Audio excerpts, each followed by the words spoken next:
வார்த்தை இந்த நாளிலே தியானிக்க போகிறோம். கர்த்தராகிய இயேசு கிறிஸ்து உங்களையும் என்னையும் நேசித்தார், புது வாழ்வு தந்தார். நாங்கள் ரட்சிக்கப்பட்டும் இருக்கிறோம். எங்களுடைய ரட்சிப்பில் நாங்கள் கவனிக்க வேண்டிய மிக முக்கியமான ஒரு காரியம், மோசம் போகாமல் இருக்க வேண்டுமென்றால் இந்த வார்த்தையை தியானித்து நாம் எதை செய்கிறோமோ அது மிக முக்கியமாக இருக்கிறது. அறுவடையும் விதைப்பும் குறித்து சொல்லப்படுகிறது. நாங்கள் எதை அறுவடை பண்ணுகிறோம் என்றால் எதை விதைக்கிறோம், எந்த காரியங்களை செய்கிறோமோ அது எங்களுக்கு அறுவடையாய் வருகிறது. நிச்சயமாக நல்ல அறுவடை வேண்டுமென்றால் நன்மையை செய்ய ஆரம்பியுங்கள்.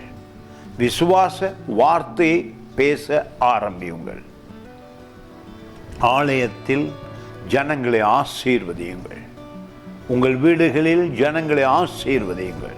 நல்ல வார்த்தைகளை பேசுங்கள். பாருங்கள், அப்படி நீங்கள் இந்த விதைப்பையும் அறுப்பையும் நினைக்காமல் தியானிக்காமல் வாழ்ந்தீர்கள் என்றால் மோசம் போவீர்களாம்.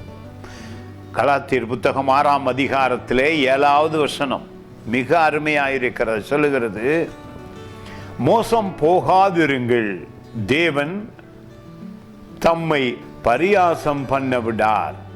மனுஷன் எதை விதைக்கிறானோ அதையே அறுப்பான். மனுஷன் எதை விதைக்கிறானோ அதையே அறுப்பான்.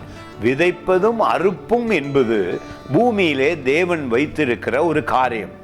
நீங்களும் நன்மையை விதைத்தால் நன்மையை அறுப்பீர்கள், தவறுகளை விதைத்தால் தவறுகளையே அறுப்பீர்கள். எனவே நாம் எப்படி வாழ வேண்டும் என்பதை வேதம் கற்றுக் கொடுக்கிறது. வேதத்துக்குள்ளே மனதை வைக்கும் பொழுது சமாதானத்தை அனுபவிக்கிறோம், சந்தோஷத்தை அனுபவிக்கிறோம், வெற்றியை அனுபவிக்கிறோம். God bless you.